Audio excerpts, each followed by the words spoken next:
नमस्कार दर्शकों, मैं कीर्ति स्वागत करती हूं आपका हमारे इस कार्यक्रम में। अल्पसंख्यकों के कल्याण के लिए, उन्हें आत्मनिर्भर बनाने के लिए, उनके रोजी रोजगार के लिए अल्पसंख्यक विभाग और वित्त निगम द्वारा अल्पसंख्यक स्वरोजगार ऋण योजना की शुरुआत की गई ताकि अल्पसंख्यक अपने स्वरोजगार से आत्मनिर्भर बन सके। यह ऋण योजना क्या है और अल्पसंख्यक कैसे इसका लाभ ले रहे हैं, आज हम इस विषय पर चर्चा करेंगे। और इसके लिए हमने अपने स्टूडियो में आमंत्रित किया है झारखंड राज्य ग्रामीण बैंक के एजीएम संजय कुमार जी को। संजय जी, आपका बहुत बहुत स्वागत है। धन्यवाद कीर्ति जी और नमस्कार। संजय जी, अल्पसंख्यक स्वरोजगार ऋण योजना क्या है? सबसे पहले आप हमारे दर्शकों को यह बताएं। अल्पसंख्यक स्वरोजगार योजना ये एक ऐसी योजना है, ऋण योजना है जो अल्पसंख्यक समुदाय के लोगों, अल्पसंख्यक में मुस्लिम, ईसाई, बौद्ध, सिख, जैन ये सारे लोग होते हैं, उनको आर्थिक स्वरोजगार के लिए आर्थिक सहायता प्रदान करना। इसमें कई तरह के ऋण हो सकते हैं और कई सीमा के ऋण हो सकते हैं। छोटे भी होते हैं, मध्यम भी होते हैं और वृहत भी होते हैं। ये जो ऋण योजना है, इसमें कितनी राशि दी जाती है अल्पसंख्यकों को? ये विभिन्न योजनाओं के स्वरूप पर निर्भर करता है। पहला तो होता है मुद्रा ऋण। मुद्रा लोन जो है प्रधानमंत्री मुद्रा योजना, उसमें 3 कैटेगरी होता है। पहला होता है शिशु, जिसमें 50,000 तक हम ऋण मुहैया करा सकते हैं। वैसे लोगों को, वैसे उद्यमी जो छोटे स्तर पे अभी अपना काम शुरू करके और आगे बढ़ना चाहते हैं, तो ताकि वो है स्वरोजगार पा सके। उसके बाद होता है किशोर। किशोर में है हम 5 लाख रुपए तक के ऋण सीमा, उनके एक्सपीरियंस, उनकी योग्यता और उनका जो कार्य, जो काम वो करना चाहते हैं उसके आधार पे उनको दिया जाता है। तीसरा कैटेगरी है वो है ये तरुण में हम लोग है सो उसको 10 लाख रुपए तक का ऋण मुहैया कराते हैं। ये ऋण है जो कि हैसल फ्री ऋण होता है, बैंक से डायरेक्ट उसको सीधे ऋण मिलता है और इसमें कोई गारंटी, किसी भी तरह का सिक्योरिटी ये देने का ज़रूरत नहीं है, क्योंकि ये क्रेडिट गारंटी फंड से ये सिक्योर्ड होता है। ये तो एक मुद्रा ऋण हो गया। दूसरा है प्रधानमंत्री एम्प्लॉयमेंट जनरेशन प्रोग्राम। इसमें है कि उद्यमशीलता को भी बढ़ावा देना है और साथ साथ स्वरोजगार के स्वरोजगार के अवसर और मुहैया कराना, रोजगार के लिए और भी लोगों को रोजगार मिल सके इसके लिए। तो वो जो है वो 10 लाख रुपए से लेकर के हम लोग उसको शुरू में 20 लाख रुपए से लेकर 50 लाख रुपए तक का हम उसको ऋण देते हैं, जिसमें 5% मार्जिन, 5% का अपना कंट्रीब्यूशन देना पड़ता है जो उद्यमी होंगे उनको। वो 5% कौन देंगे? वो देंगे SC, ST और उनके विमेन हैं जो उनके लिए, या हिली एरिया में है, ट्राइबल एरिया में जो लोग होते हैं उनके लिए। बाकी जनरल और अदर कास्ट के जो लोग होते हैं, OBC में आते हैं, उनको 10% देना पड़ता है। यह है मार्जिन का। इसमें कोई कोलेटरल सिक्योरिटी नहीं है, किसी भी तरह का कुछ नहीं है, लेकिन 2 भाग में ये बटा हुआ है। एक होता है जो कि सेवा के लिए मैन्युफैक्चरिंग के लिए है, और एक है आपको सर्विसेज के लिए, सर्विसेज ट्रेडिंग के लिए। तो वो है 15 से 25 लाख के लिए। अगर सर्विसेज के लिए हम देते हैं, ट्रेडिंग के लिए देते हैं, तो 15 लाख मिनिमम है, मैंने 15 लाख से लेकर 25 लाख रुपए तक दे सकते हैं। और अगर कोई मैन्युफैक्चरिंग में जाता है तो वहाँ पर हम है सो उसको 50 लाख रुपए तक का ऋण हम उसको दे सकते हैं। जी, आपने मुद्रा ऋण योजना की बात की, तो मुद्रा ऋण योजना क्या है, मैं चाहूँगी कि आप हमारे दर्शकों को पहले यह बताएं। साथ ही जो अल्पसंख्यक हैं वो कैसे इससे लाभान्वित हो रहे हैं? ऐसा है कि मुद्रा ऋण योजना जो है, मुद्रा ऋण योजना में किसी भी समाज को में कोई विभेद नहीं है। उसमें माइनॉरिटी भी ले सकते हैं, मेजॉरिटी वाले भी ले सकते हैं, कोई भी ऋण ले सकते हैं। मुद्रा ऋण में तो मैंने आपको बताया कि जैसे छोटे छोटे उद्यम करने के लिए 50,000 तक से शुरू कर सकते हैं, 10 लाख तक का भी वो ऋण, 5 लाख का भी ले सकते हैं, और 10 लाख तक का भी वो ऋण ले सकते हैं। उसमें कहीं पर कोई बंदिश नहीं है। रेट ऑफ इंटरेस्ट बैंक है सो अपने MCLR के हिसाब से फिक्स करता है। वो 8% से लेकर के 10-10.5% तक जा सकता है। जैसे जैसे मैंने रिजर्व बैंक की घोषणा होती है, MCLR बढ़ता है तो बढ़ता है, घटता है तो घट जाता है। और कोई उनको सिक्योरिटी देने का ज़रूरत नहीं है कहीं पे, ना कोई गिरवी रखने का ज़रूरत है, ना कोई फिक्स डिपॉजिट उसको देने का ज़रूरत, ना कोई गारंटी देने की ज़रूरत, सीधा उसको बैंक से ऋण मिल जाता है। अगर वो उसको सही तरीके से चला लेते हैं, अगर वो मान लीजिए कि कोई शिशु ऋण लिया है, शिशु ऋण से ठीक से चला करके वो ट्रैक रिकॉर्ड उनका बढ़िया होगा, तो फिर वो किशोर के लिए ये हो जाते हैं, एलिजिबल हो जाते हैं। और वो कर लिए तो फिर वो तरुण के लिए हो जाता है। अगर वो भी बढ़िया से वो कर लेते हैं तो फिर हम उनको आगे बढ़ कर के 25 लाख से 1 करोड़ तक का हम उसको ऋण दे सकते हैं। जी, मुद्रा ऋण योजना अन्य ऋण योजनाओं से अलग क्यों हो जाती है? अलग इसलिए हो जाती है कि इसमें किसी भी तरह का कोई कोलेटरल सिक्योरिटी वगैरह नहीं है। इसमें अदर ऋण योजना है तो उसमें फिर सिक्योरिटी का ज़रूरत पड़ेगा, गारंटी की ज़रूरत पड़ेगी, फिर उसका फॉरवर्ड बैकवर्ड लिंकेजेस भी हम लोग देखते हैं कि उसका अगर कोई प्रोजेक्ट वो लगाना चाह रहा है तो उस प्रोजेक्ट का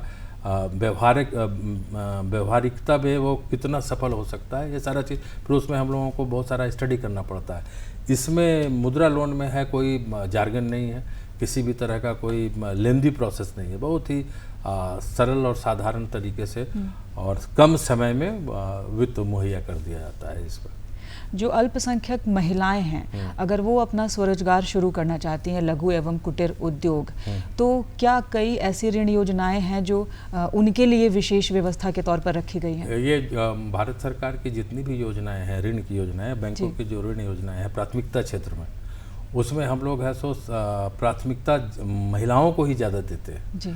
हम लोगों ने महिलाओं के लिए एक अलग तरह का, मैंने झारखंड राज्य ग्रामीण बैंक पूरे प्रदेश में अपने 450 ब्रांच जो हमारी शाखाएं हैं उनमें हमने एक नया प्रोडक्ट लॉन्च किया है जिसका नाम है उद्यमी दीदी जी।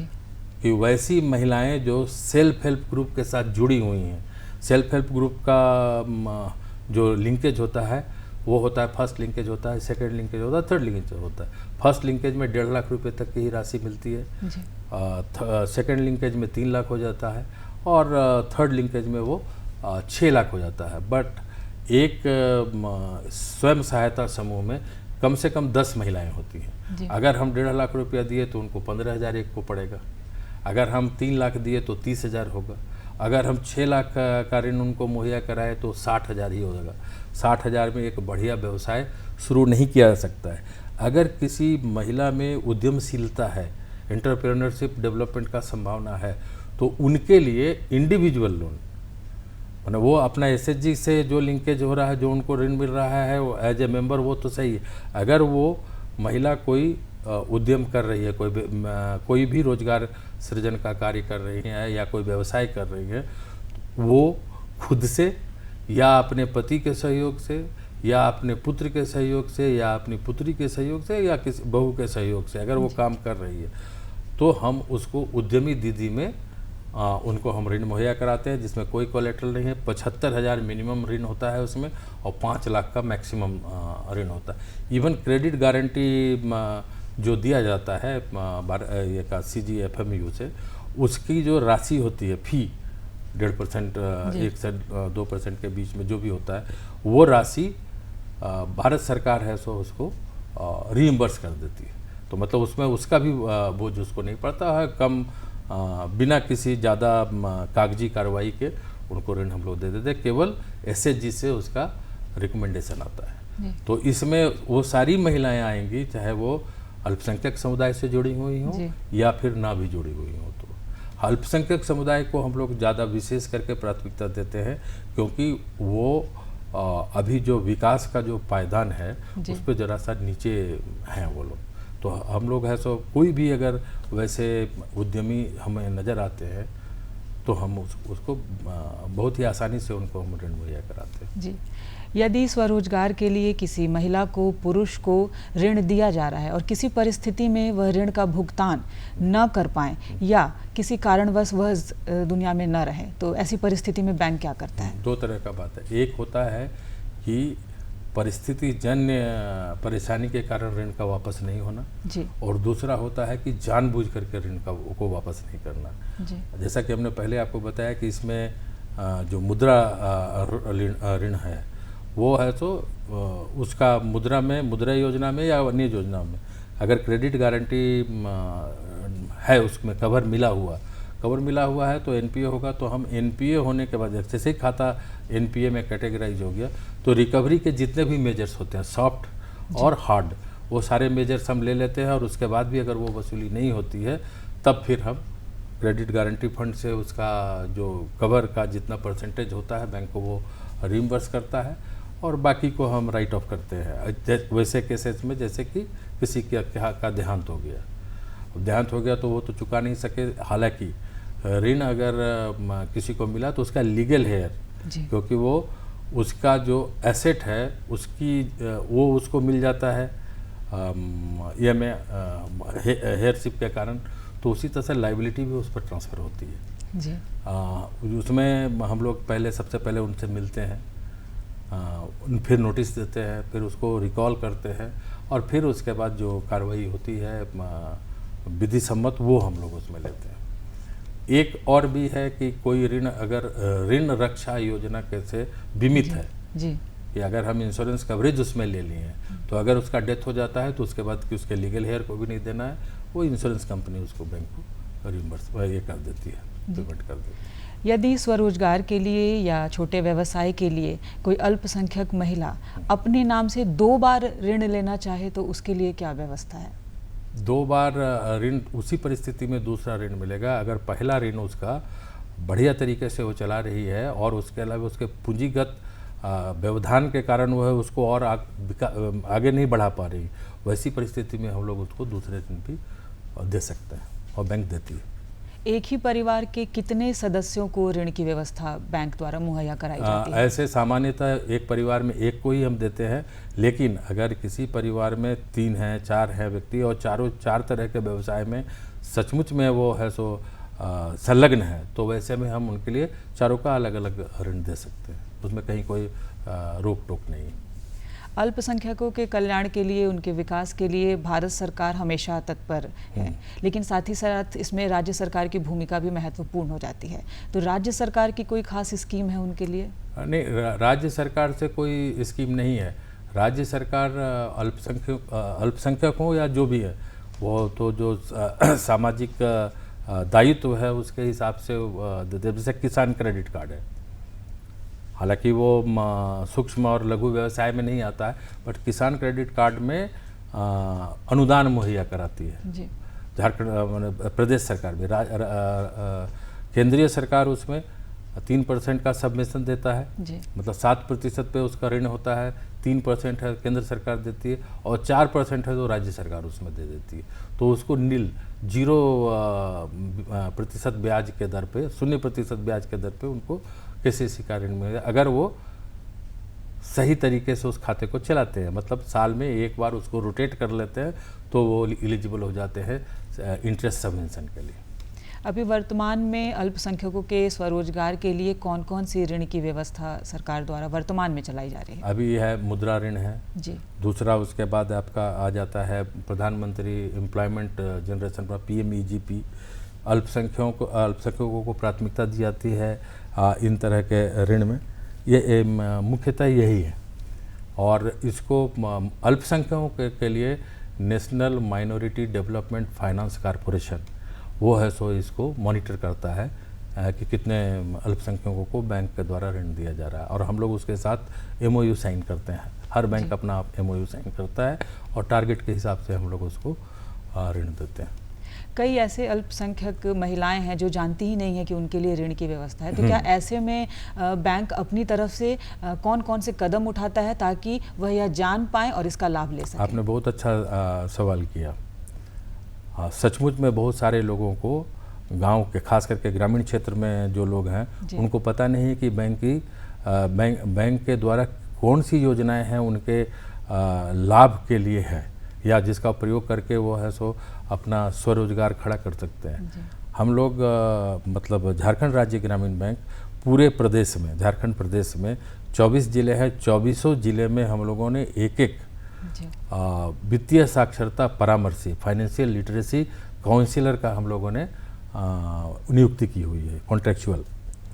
वो जिले के अंदर में सभी पंचायत में और बड़े गाँव में, छोटे गाँव में भी वो जाते हैं रेगुलर इंटरवल पे, और महीने में कम से कम 10 वित्तीय साक्षरता शिविर का आयोजन किया जाता है, जिसमें जो महिलाएं हैं, पुरुष हैं या और बच्चे हैं, मैंने हर तरह का उसमें होता है कि कुछ सीनियर सिटीजन को भी सेंटर्ड होता है, कुछ SSI मतलब स्मॉल स्केल इंडस्ट्रीज के लिए भी है, एग्रीकल्चर के बढ़ावा देने के लिए है, एग्रीकल्चर एलाइड एक्टिविटीज़ के लिए है, उस होता है, स्टूडेंट्स के लिए भी है। तो ये हम लोग कैंप कराते हैं और कैंप करा करके वहाँ पे उनका रिफ्रेशमेंट भी होता है। कुछ हम लोग है तो नुक्कड़ नाटक हम लोग करते हैं। उसके अलावा जादूगर का शो भी हम लोग है वित्तीय साक्षरता शिविर में करते हैं। केवल बैंक के द्वारा किए जा रहे ऋण उत्पादों के बारे में ही नहीं बताते, बल्कि उनको हम साइबर सिक्योरिटी से भी कैसे अपने आप को बचा के रखना है उसके बारे में उसको जानकारी दी जाती है। और ये जो 24 हमारे हैं बैंक उसको मतलब 20,000 रुपये से 25,000 रुपये तक का महीना उनको मानदेय देती है। अच्छा खासा उसमें खर्च होता है। एक सेंटर चलाने में एक कैंप जो हम करते हैं वित्तीय साक्षरता का, उसमें 6 से 7 हज़ार रुपये का अलग खर्च होता है। और पिछले वित्तीय वर्ष में हम लोग 5,000 के लगभग 4800 कुछ एग्जैक्ट मेरे को याद नहीं है, और 5,000 ऐसे वित्तीय साक्षरता शिविर हम लोगों ने पूरे प्रदेश में गाँव में लगाया है। और हम लोग हर जिले में, हर पंचायत में एक नुक्कड़ नाटक भी करवाते हैं। जी, आपने शिक्षा और साक्षरता की भी बात की, तो क्या ऋण के लिए शिक्षा या साक्षरता का भी कोई पैमाना तय है? कुछ ऋण में शिक्षा का पैमाना होता है, बट जो मुद्रा ऋण योजना है उसमें शैक्षणिक कोई माने बाध्यता नहीं है कि होगा। कई युवा पीढ़ी भी हैं जो इसका लाभ लेना चाहती हैं और अल्पसंख्यकों की कैटेगरी में वो लोग आते हैं, तो क्या उनके लिए कोई विशेष व्यवस्था है कि जो युवा हैं, अल्पसंख्यक युवा, उन्हें अलग तरह का कोई ऋण मुहैया कराया जाए ताकि वह भी रोजगार से जुड़ सके? मुद्रा ऋण योजना जो है ना, वो अपने आप में एक बहुत ही विस्तृत ऋण योजना है। इसमें कोई भी युवा अपना रोजगार खड़ा करने के लिए वो है सो बैंक को संपर्क कर सकते हैं। और उसकी हम लोग जब PSS करते हैं, मतलब सर्वे जब उनका करते हैं और लगता है कि हाँ ये सचमुच में बाजारोन्मुखी योजना पे ये काम कर रहे हैं और इसमें सफल हो सकते हैं, ये हम लोगों का अपना इकोनॉमिक वायबिलिटी और टेक्निकल फिजिबिलिटी को देख करके उसके बाद हम उनको ऋण दे सकते हैं। केवल अल्पसंख्यक करके कोई अलग से योजना नहीं है हमारी हर योजना जो बैंक की है उसमें सभी लोग हैं सो समान रूप से उसके लिए आवेदन कर सकते हैं और बैंक उसको देती है। क्या भविष्य में भारत सरकार द्वारा कोई ऐसी योजना आने वाली है जिसका लाभ अल्पसंख्यक समुदाय के लोग ले सके? हाँ, भारत सरकार ने अभी एक नई रोशनी करके एक नई पहल शुरू की है जिसमें अल्पसंख्यक समुदाय के लिए है, विशेष करके जहाँ पे वीमेन एंटरप्रेन्योर लीडरशिप डेवलपमेंट के लिए उनको जोड़ा जाएगा उसमें नई रोशनी पहल के साथ। उसमें है कि उनका कौशल विकास के लिए उनको है सो प्रशिक्षण दिया जाएगा। 6 से 8 दिन का प्रशिक्षण होता है, उसमें उनको स्टाइपेंड भी मिलता है, रहने की व्यवस्था होती है। और अभी नया जो आने वाला है वो स्टार्ट करने के लिए डिजिटल ऋण कैसे उसको मिले, हैसल फ्री ऋण मिले, ज़्यादा कागजी कार्रवाई नहीं करे, इस तरह की बहुत सारी योजनाएं आने वाली हैं जो अल्पसंख्यक समुदाय को लक्षित करके है।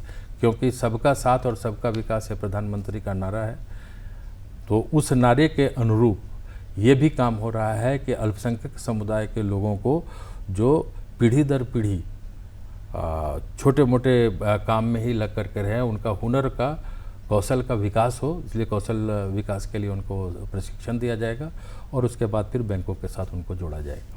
प्रधानमंत्री रोजगार ऋण योजना क्या है? और अल्पसंख्यक तो इससे लाभान्वित होते ही हैं, साथ ही साथ जो युवा पीढ़ी है, जैसे आपने मुद्रा योजना की बात की, सबसे ज़्यादा लोग उससे लाभान्वित हो रहे हैं, लेकिन प्रधानमंत्री रोजगार ऋण योजना जो है उससे कैसे लाभान्वित हो रहे हैं और उसकी राशि कितनी है? प्रधानमंत्री रोजगार योजना जो है PMEGP जिसको बोलते हैं, ज़्यादा विख्यात इसी से है। ये एक ऐसा ऋण योजना है जिसमें हम सर्विस सेक्टर के लिए 20 लाख जी। और जो मैन्युफैक्चरिंग सेक्टर है उसके लिए 50 लाख तक का ऋण हम उनको मुहैया करा सकते हैं। उसमें है कि वो शिक्षित युवक होंगे, युवक युवती जो भी है वो शिक्षित होंगे, कम से कम 10वीं पास होने चाहिए वो। और उसमें उनको मार्जिन, मैंने पहले भी बताया था, मार्जिन 10% होगा जनरल कैटेगरी के जो लोग हैं उनके लिए, और SC ST minority hilly area में जो रहने वाले हैं, ट्राइबल एरिया में जो रहने वाले हैं और महिलाएं, उनको है सो 5% ही उनको मार्जिन देना है अपना कंट्रीब्यूशन। और इसमें जो जनरल कैटेगरी के लोग हैं अगर सर्विसेज के लिए वो कर रहे हैं तो 15% का उसमें अनुदान मिलेगा KVIC से, और वो 15% है अर्बन एरिया के लिए। रूरल एरिया के लिए मतलब ग्रामीण क्षेत्र के लिए वो 25% है। उसी तरह से अगर वो मैन्युफैक्चरिंग के लिए कर रही है तो 25% है, कर रही है या कर रहा है, 25% है जनरल का ये के लिए, और 35% है वीमेन और जो SC ST लाभान्वित होंगे उनके लिए। यदि कोई अल्पसंख्यक युवा अपने स्वरोजगार के लिए ऋण योजना का लाभ लेना चाहता है तो सरकार की तरफ से और आपके बैंक की तरफ से किस किस तरह की व्यवस्था है? कोई भी युवा जी या कोई भी उद्यमी जी जो बैंक से आर्थिक सहायता लेकर के अपना रोजगार खड़ा करना चाहता है तो उसके लिए उसको कहीं बहुत परेशानी नहीं है। जहाँ तक बात है झारखंड राज्य ग्रामीण बैंक, हमारे जो वित्तीय साक्षरता शिविर होते हैं वहाँ पर जाकर के वो उनसे मिल सकता है। हमारी 450 ब्रांच का नेटवर्क है, किसी भी जो शाखा उसके घर के पास है उस शाखा में जाकर के वो संपर्क कर सकता है। उसके अलावे वो हमारा लगभग 2000 CSP पॉइंट्स है, कस्टमर सर्विस पॉइंट है, वहाँ पर भी जाकर के वो अपने बैंकिंग सुविधाओं का भी इस्तेमाल कर सकता है और साथ ही ऋण के लिए अगर उनको ज़रूरत है तो उसके ज़रिए वो अपने लिंक ब्रांच में भेज सकता है। इसके अलावा हम लोगों ने लगभग पिछले 2 साल 2022-23 में ही हम लोगों ने अपनी एक योजना, एक प्रावधान हम लोगों ने अपने ये में किया डिजिटल प्लेटफॉर्म पे। वो हमने किया है कि मिस्ड कॉल बैंकिंग, ये है हमारा उसका नारा है, your bank is just a call away from you. उसमें है कि एक मिस्ड कॉल बैंकिंग है जिसका एक नंबर है 94927 54000 9492754000। ये नंबर है जिस पे वो हम एक मिस्ड कॉल देंगे, मिस्ड कॉल यहाँ रिकॉर्ड हो जाता है। उसके बाद हमारा एक डेडिकेटेड ऑफिसर उसको कांटेक्ट करेगा रियल टाइम में, वो कांटेक्ट करेगा और पूछेगा कि आपने क्यों मिस्ड कॉल आपने जो दिया तो आपको क्या ज़रूरत है। उनकी ज़रूरत का अगर उनको ऋण लेना है तो उसको ऋण विभाग को ट्रांसफ़र करेगा। अगर उसका कोई शिकायत है बैंक के कार्य प्रणाली में तो वो कंप्लेंट सेक्शन को उसको फॉरवर्ड करेगा।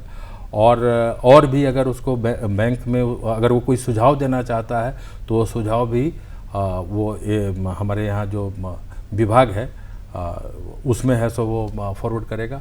और उसके बाद हम लोगों को विदिन 24 आवर्स उसमें क्या कृत्य कार्य हुआ है इससे हमको अपने उच्च प्रबंधन को अवगत कराना होता है। जी संजय जी, आप हमारे स्टूडियो में आए और स्वरोजगार ऋण योजना को लेकर बहुत ही महत्वपूर्ण जानकारी दी ताकि हमारे जो अल्पसंख्यक हैं वो इसका लाभ ले सके और साथ ही साथ अपने स्वरोजगार की ओर एक कदम जो है वो बढ़ा सकें। दर्शकों, अल्पसंख्यक स्वरोजगार ऋण योजना बेहद ज़रूरी है। अगर आप सब यह नहीं जानते हैं तो आज इस कार्यक्रम के माध्यम से आप जान गए होंगे। जितने भी अल्पसंख्यक समुदाय के लोग हैं वो इस ऋण योजना का लाभ लेकर एक कदम आगे बढ़ा सकते हैं। तो इस कार्यक्रम में इतना ही, हमें दीजिए इजाज़त। नमस्कार।